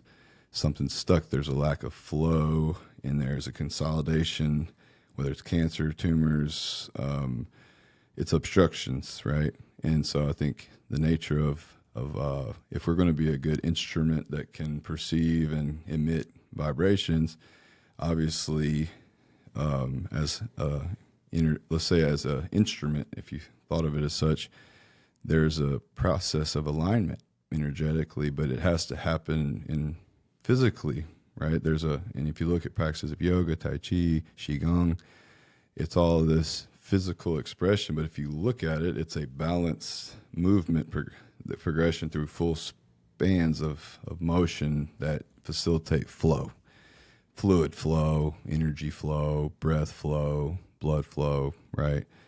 And so I think that's a part of the wisdom, inherent nature of all those things. And I've always respected those things and been open to observing them, unlike a lot of my professional colleagues and academics and people that are kind of in the same world as me and making a career out of thinking about this stuff every day. And I've always just think of it like from a pattern. And I think empaths are wired, and it's such a skill, and I think your intuition is such a gift. And I guess, and I love that we're having this conversation because I think it speaks to the root of what I want the NeoVerse to stand for, and what we're all about is giving people the opportunity to have perspectives, to shift perspectives, and to just for a moment, just maybe potentially connect to some of these words or analogies or ways that we're discussing it, and to just give them the opportunity to maybe flip the perspective and think about the problems they're going through, or the situation they're in life, and the struggle that they're in, and the why, and is it why God, or why this, or change this, if this person would change then everything would be better.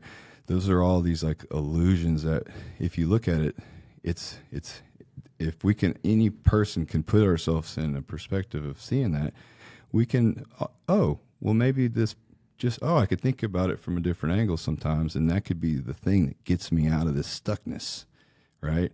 And that's my goal, is just to help challenge perspectives in a way that actually create a flow and harmony. And I think if we do that within ourselves, naturally, the fact that we're connected to each other in that way, if we facilitate self-love, if we can take responsibility for our own health, our own body, and we can honor it and treat it like a temple and have disciplines almost in a sense, so where we control our own suffering, we employ our own suffering, whether it's cold plunge, whether it's hard exercise, whether it's challenging yourself to develop a new skill, like maybe taking on a one wheel or a thing that's just Learn like an instrument, or a physical expression or a mental expression or challenge. But I think that's the nature of health, is to stay in context with learning, sharing, growing as an individual, is also how I'm offering more to the system. I'm offering more to the network in a sense, because the more I can take responsibility for my job in this mission, the more I can offer, and I'm serving the purposes of this whole. You expand your ability to help those around you because you are strong yourself, right? And so I'm offering more to the neural network, right? Like, you're a positive energy source to inspire positive energy in others around you. And you're a small brain within a large brain that you're actually wired and connected to. Kind of like the nucleus. You are one nucleus in a whole organism in a sense, right? You're a nucleus in a cell that's a multi-cell organism. Yeah.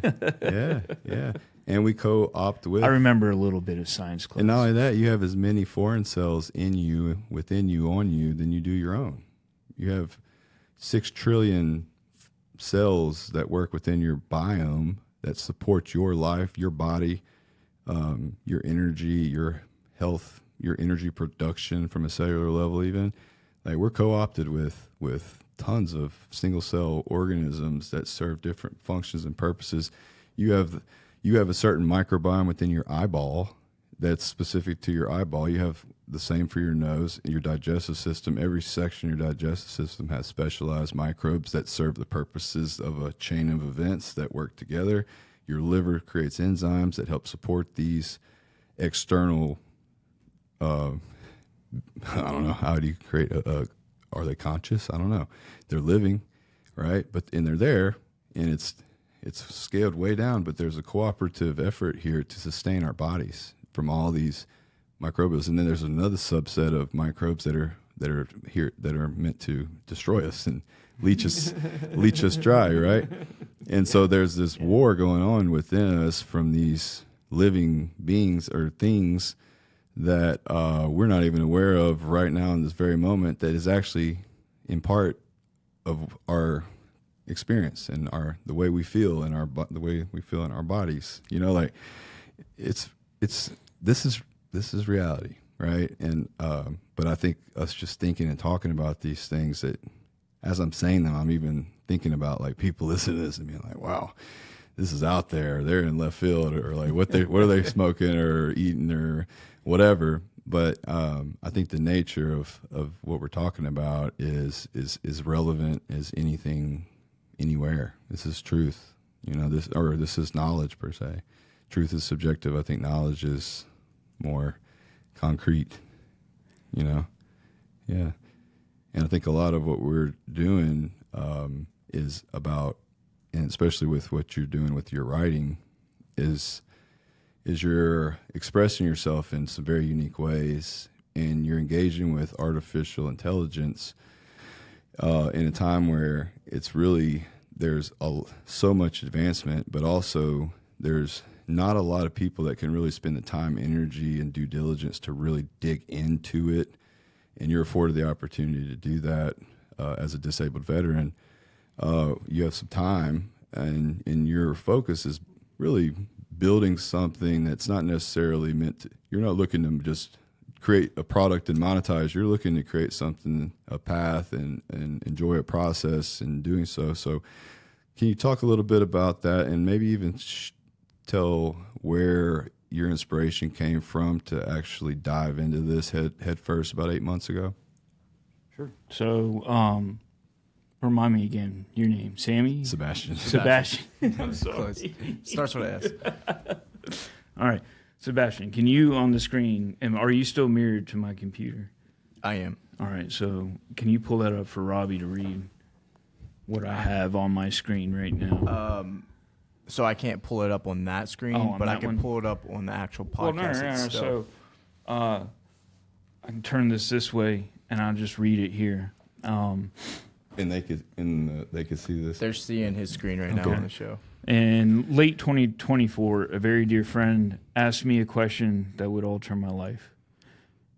Eli, tell me, what are some interesting things you're doing with AI?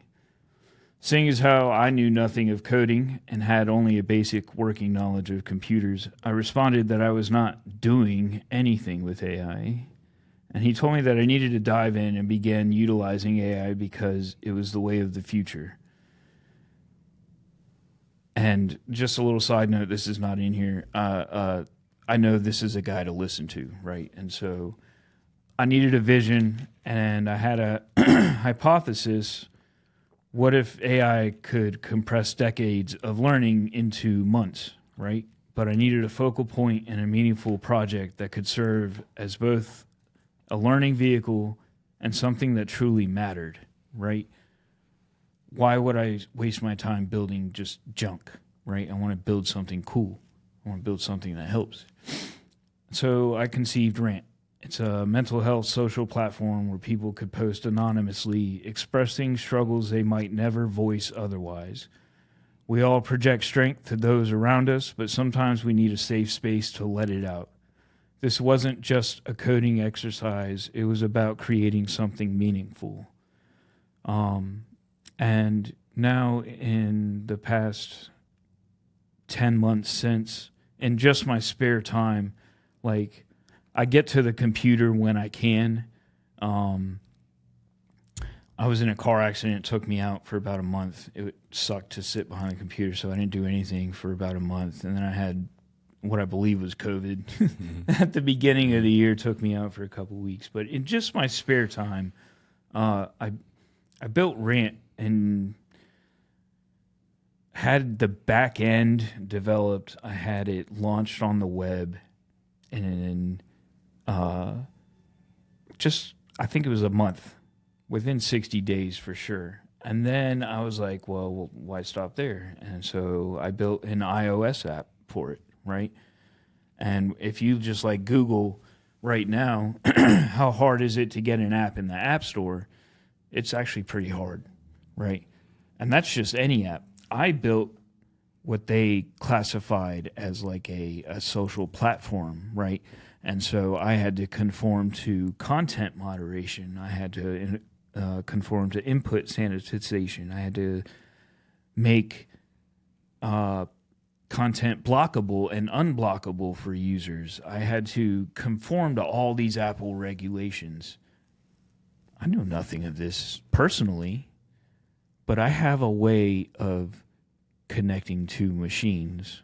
And this, I don't know, maybe it's just my way with words, because that's all AI really is right Prompts. now, is prompts, right? You have to be able to get your point across to the computer, because I can guarantee you it doesn't understand the context that's in your brain when you're just typing something down.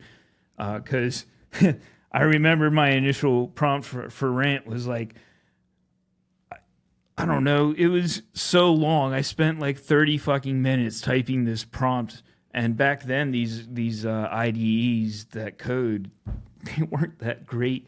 And so it just like, it gave me a website, but it did nothing. Like, of what I asked for 30 minutes, I built this long list, and it just couldn't handle all that crap. I didn't know this. I didn't know anything about all this. And so that's like kind of the struggle I went through, is like learning, it's not all about words, right? The AI is limited. It's smart as hell, but it's also dumb as fuck too. You have to create. You would ask for one thing, and it would kind of give it to you, but it would kind of fuck up something else that it already done. You have to guide it and create like a dialogue. It's a constant. Right. It's a constant. And so you go back and forth with it, and then after I got it done, right? And then I remember dancing in my kitchen at 1 o'clock in the morning when I finally got this fucking thing to build the back end and launch onto a website. And I purchased a domain. You can go to rantmyway.com. And it opens, right? And I was forking out $90 a month to host this because I had built it in a way that required a managed database for like all the posts and this, that, and the other. But I built this iOS app, and it took me 2 months to get it in the App Store with zero prior coding knowledge or experience. I had a fucking social, not just an app. Because this game I built after the social media app was so much easier to get approved than this thing. I went back and forth with the Apple review team. I can't even tell you how many times. Well, first of all, the first 8 times were my fucking fault because they would say, hey, we can't do this. And I would go fix the code. And I would have to go from the IDE, which is this AI coding assistant here. And then I would have to go into Apple's coding software, which is Xcode. Right here, which you have to buy a different Apple membership to be an Apple developer for App Store. And I was taking code from the IDE, plugging it into the Xcode, testing it in the Xcode simulator, and then having to go back to the IDE and be like, here's the problem. And it's just this constant loop. Get the AI to give you something, go put it in the other program, test it. Shit, that didn't work. Start over again. Over. But I got an app in the App Store, and it worked. Like, you could go onto the App Store, download an app I built, and use it, right? What? And I did this. How long from did it? This was less than 4 months into the picture. And this is from being like Nothing. zero to having now an I app have in an the App Store. Wow. I have this social media platform. I not only built the program, I had to stand up the back end, right? And I assume, Sebastian, you know anything about computers. The back end is completely different than just like building a program, right? Like you have to get it. I thought you just put it on the internet. Like, hey, here's my code, make it happen.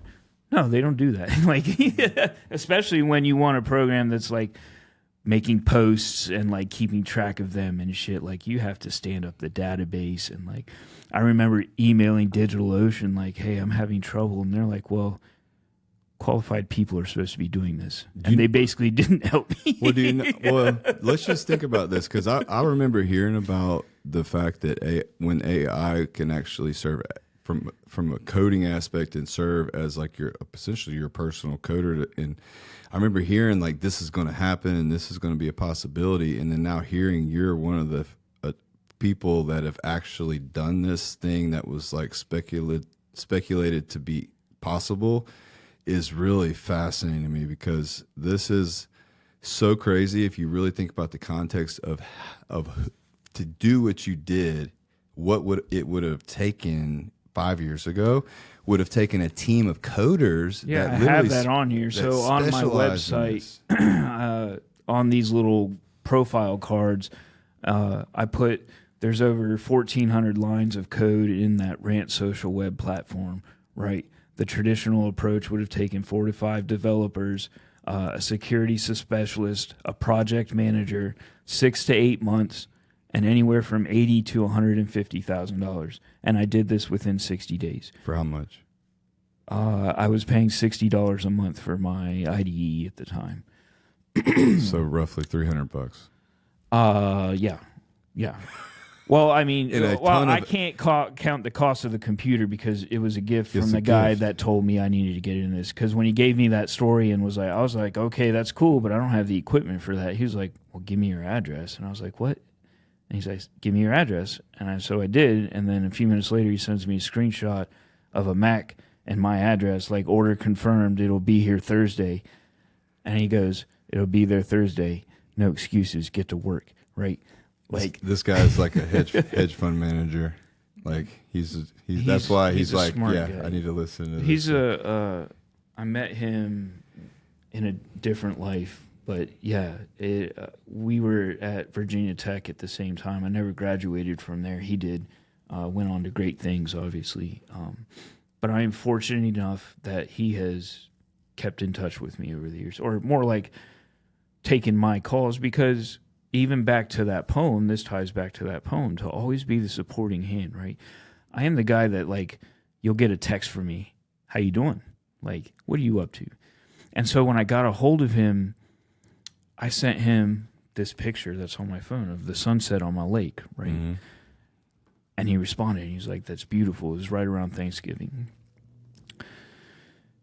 And I was like, oh my God, this is still your number, because I'd been trying to get a hold of him forever. And he was like, yeah, man, you know, this, that, and the other, just kind of been hiding from people. And he starts talking like money talk to me, you know. And I guess I got the instant feeling. So this is another part of my connection to the universe, people, whatever you want to call it. I instantly got the picture of people hounding him, like all our old fraternity brothers and friends that know how successful he is in the financial world, just continuously advice at this, advice that, help me here, help me there. And so he starts talking money to me, and I'm like, look, John, I know I missed the boat on that, right? You know, I should have listened to you. Like, I'd be a millionaire if I had listened to you a decade ago. That's not what I care about now, dude. Like, I really want to know, how are you? How's your wife? How are the kids? Like, I don't even know your two youngest kids. I've never met them. I know their names. But I want to know, what are they like? You know, what's it like being a dad? That's what I care about. That's what I wanted to know. And so that opened the conversation, right? And then a few weeks later, he's sending me a fucking laptop going, get to work. And I'm not going to let this guy down.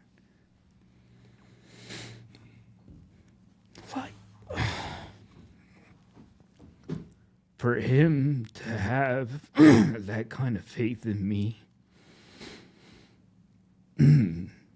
that's why it's worked so hard at this. Right. But it's not just for him, because, you know, at the end of the day, it is for me. That's right. But he helped me. And that's why I like to see what you do around here, helping everyone else. Right. It gives you hope. All the difference. And you're not alone. So, after that, my youngest was like, build me a game. I want a game. Yeah. So I did. And it took me less than 60 days this time. Within 45 days, I had a second app published in the App Store. And this is just in my spare time. Like, if I had buckled down and was able to sit in front of the computer all day, I probably could have done this in a couple weeks. And from there, you know, the one I'd like to talk about is the Bible Help Me. I have eight completed, but if you look at this folder right here, these are all my open projects. And so I'm kind of like working on developing others, but as you finish one, it kind of takes a little bit of maintenance and upkeep. And then I found music and I got in the car accident. And so, like, there are incomplete projects in here, but I have 8 completed projects, working projects, like this Bible Help Me here. I love this one, right? We can open the live app. And what is the Bible Help Me? That's what it... Yeah. That's just the code. It is an all-in-one Bible resource is what my vision is for it. But right now, you input context. Like right now, I tell it, you know, I'm at a podcast and I'm having a pretty emotional time, but it's been awesome finding insight to the Bible, because let's get this clear. I didn't grow up reading the Bible. I don't really know the Bible in a sense of the scripture, the words. Functional, But I have been told asked, really, do you study the Bible? No. Well, some of the stuff you're talking about directly relates to this, exactly. Right? And I'm like, oh, well, that's cool. I just believe that's called being a decent person, right? But that's awesome. And I built this for my son because he and his girlfriend, they go to church every Wednesday. They go to church every Sunday, right? They take off work. They make it a priority. They do Bible. They show up to school early. They get to school. They meet in the parking lot, and they do Bible study together. Like, that's their thing. And so I wanted to build something for my son to help him along. And so you can input any context into the app, and it will bring up relatable Bible verses, right? And so give me any situation that you'd like to know deeper from the Bible, or anything from the Bible that might help you. What does today. The Bible say about my purpose here on earth? I like that.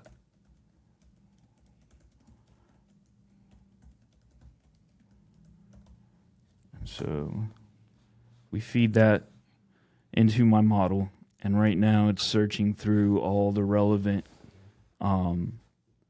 verses that it can find, because these LLMs, as they're called, they're pre-programmed with all the knowledge that they can, multi-billions of parameters. And so every Bible out there is also part of those parameters, and so it's searching. So is it actually scanning all the different Bible?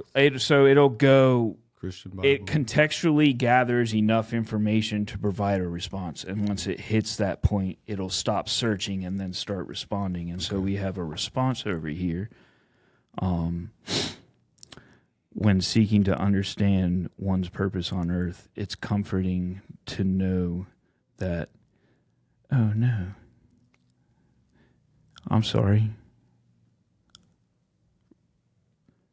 but this is something cool. So the last update I did, I was trying to add all these bookmarks and study guide tools for my son on the right, because he wanted a study guide to be able to track what they've learned and go back to. Mm-hmm. And this is actually great right now that I ran into this problem, so I can show you how fast you can fix stuff. Right now, I can't read the very end of the response that it's giving me because my new study tools window is in the way. Right? And the minimizing button is not working. And so I can go to the AI and I can open this project called Bible Help Me.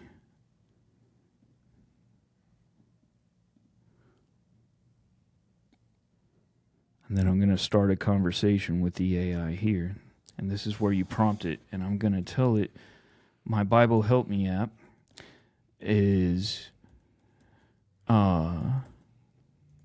has a viewing program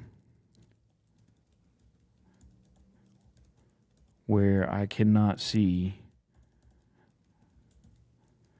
the right side of the response.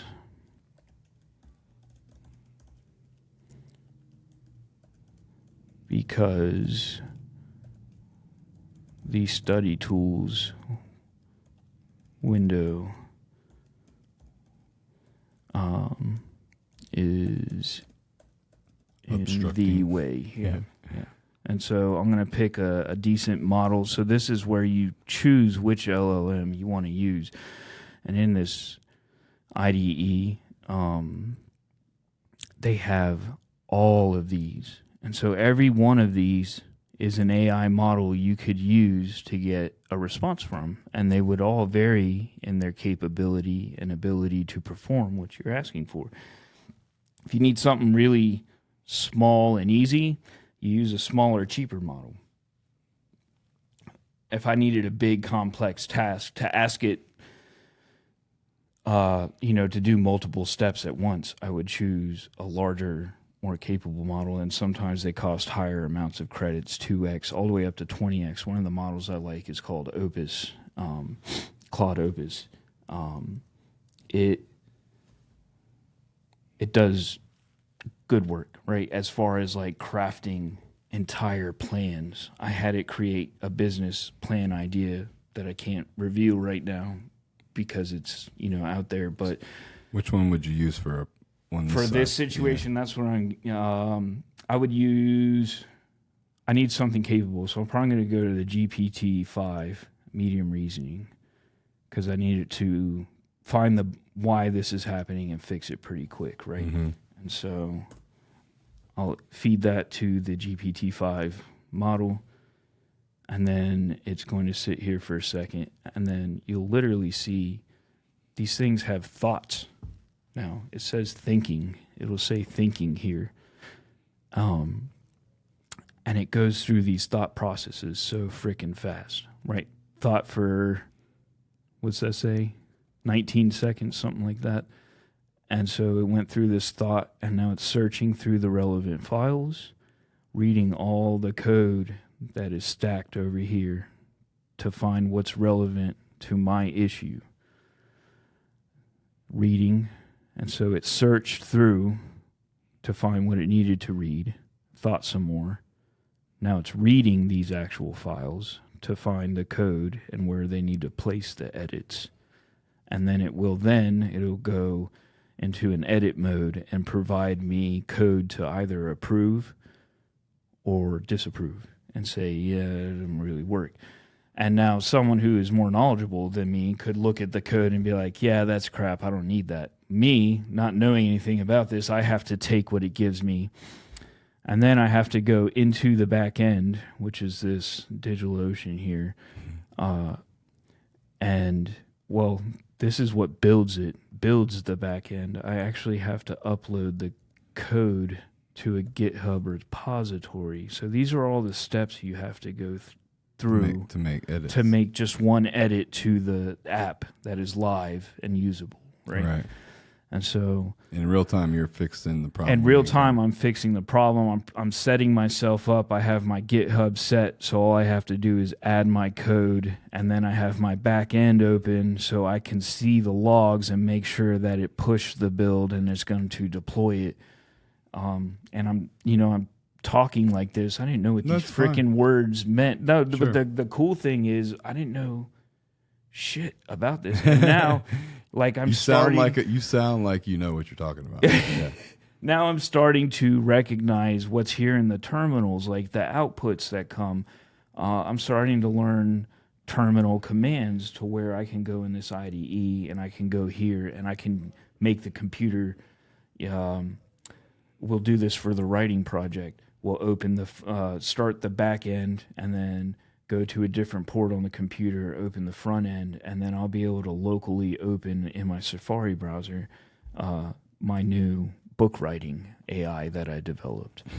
And that's the speed that AI has given us, the capability to learn. If you have the patience to sit down and do this, all you have to do is talk. That's it. Talk, copy, paste. Talk, copy, paste. Try. A little bit, and you said these two words earlier, and I didn't want to interrupt you, but the guy that gave me this computer, he's all about these two words, and I'm believing more every day why he is so intent on them, and that is one of the words, focus and intent, right? With the right amount of focus and intent, we are amazing creatures that can do just about anything, right? We're creators. Limited in a way, but we're creators because we're a mirror of our creator. And so now it has edited 2 files already and made 38 additions and 5 subtractions. That looks like 22 additions, 2 subtractions to that file. It's going to tell me the cause of the issue. It found it here, what they changed, and why. Now, how to verify, take this code. And so I'll look at these 2 files that were modified. I say he. I talk to it like a person. Mm-hmm. Book style, CSS, book app, JS. So I'll accept their edits, and then I have to go to the code repository, and I need to add in the appropriate places. One was a JavaScript file, and one was a CSS. So here's the book style. I can update the code here. And I go to Bible Help Me. Static CSS. Book style CSS. And we tell it, you just got to put a little stupid message in here. Fixed study tools. Right. And then I have one more to do, and that was I got to go back. See, and this is annoying. Book style CSS, book app JavaScript file. So that was in static JavaScript. And when I first started doing this, like, I was lost as hell. I would have to ask the AI every single step. Mm-hmm. How do I get there? How do I get there? What button do I push? Right. And then it would be trained on an older, like, you're telling me this. That's not fucking there. What are you talking about? Dang. But, okay, so let's add the book app. Upload the file. So it takes a lot of patience and fortitude. It's absolutely 100% the patience to sit here and do this over and over and over and fortitude, over and over. Which means being able to just sit there. Because my wife would look at me and be like, "You're fucking crazy." Yeah, like, most people don't have the mental fortitude to sit there and endure and have the go back, back forth. But like you said, the drive is coming from your gratitude for this offering that was made to you, and not exploiting that gift and using it to its maximum effect, So here's the back end. Now I push the code to the repository. The repository is linked to the back end. The back end is rebuilding because I made a change to the code. Like, that's the speed at which everybody just uses the internet, right? There's so much crazy shit going on there. And like, when I bought my own custom domain for Rant, I had to learn how to do DNS propagation, which is like basically telling the internet, hey, I bought this, but I'm hosting it here on DigitalOcean. I need you to point the traffic that's searching for this to this back end over here. Like, I thought that shit, like, you just click and make it happen. No, like, somebody's actually got to do this shit. Yeah. And somebody's getting paid good money to do stuff that I'm learning to do now. You're like a supervisor that's pushing his team to accomplish the task to complete the project. But you don't have to actually know. You just got to make sure you're exploiting the talents of your team, but the team is obviously your AI here. So we'll close that. I'll clear out our cache because sometimes it'll try to load the old bad version. Voila. All right, now let's read the response. Now it's fixed. So that's the problem. I rebuilt the code. We'll have to ask it again because the app rebuilt. So what does the Bible tell me about my purpose here on earth? Is that what it was?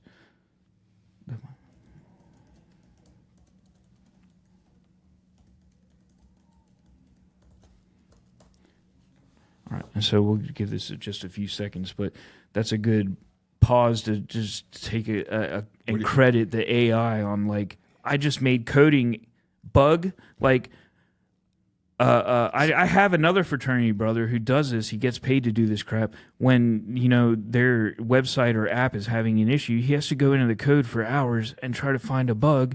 How long would it have taken him to fix the problem you just fixed? Let's ask the AI that question. Well, let's because I don't know. I want to get to the bottom of this question. As far as I want to see what it says. Taken a human.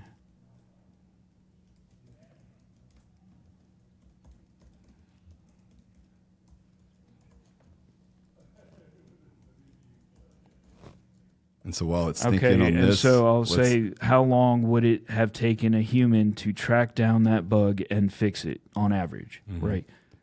And so I'll read the question into the mic, and now it's going to give me a response. You want to read the Bible response? So while this is thinking. Oh, yeah. Well, I mean, it's already done. Okay. Experienced front-end dev, 20 to 60 minutes. Intermediate dev, 45 to 120. Unfamiliar with the code base, 2 to 4 hours. And that, how long did that take us? Probably like a couple minutes. 5 minutes, maybe 6. Yeah. Less than 10. Less than 10. Yeah, and then talking in between and like trying to demonstrate. And take your time. He did it like while we're doing all this other stuff. Right. That's and insane. That's like, so this is how ADD my brain is while we were having the conversation and having the conversations that we've been having, and since started talking about writing, I was also writing a poem on the side. That's so cool. Let's see what the response for the Bible. Here's the Bible response. When considering our purpose on earth, the Bible offers encouraging insights that can guide us. Ephesians 2:10 reminds us that we are God's handiwork, crafted with intention and care to do good works. This verse highlights the idea that each of us has a unique role to play in the world, and that our existence is not random, but part of a divine plan. Knowing that we have been created with purpose can be a source of great encouragement, especially during times when we may feel uncertain or insignificant. This sounds familiar. Have we talked about this? I don't know. It sounds familiar. Micah 6:8 further clarifies what living out our purpose might look like on a daily basis. It emphasizes the importance of acting justly, loving mercy, and walking humbly. Sounds familiar again. With God. This is a call to live a life of integrity and compassion, focusing on relationships and actions that reflect God's love. By aligning ourselves with these values, we find a sense of fulfillment and meaningness, knowing that our lives contribute to a greater good.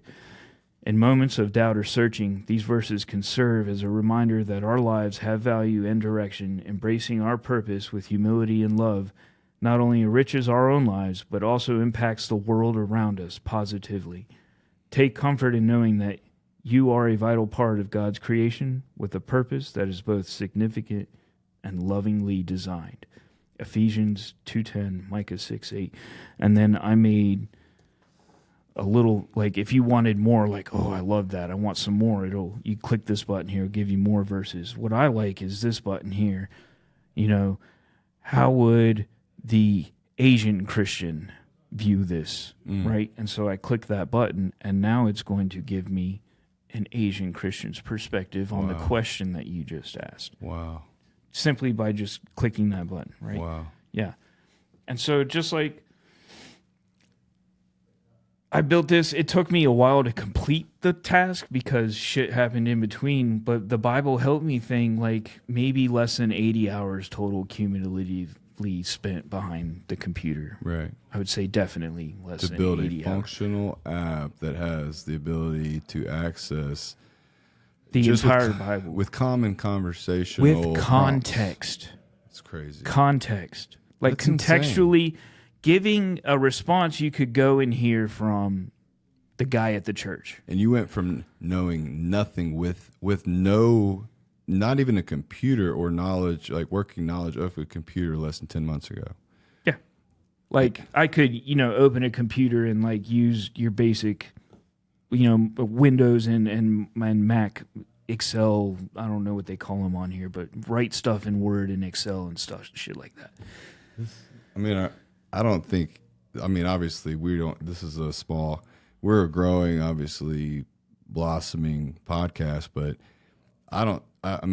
this is incredible. This is truly incredible.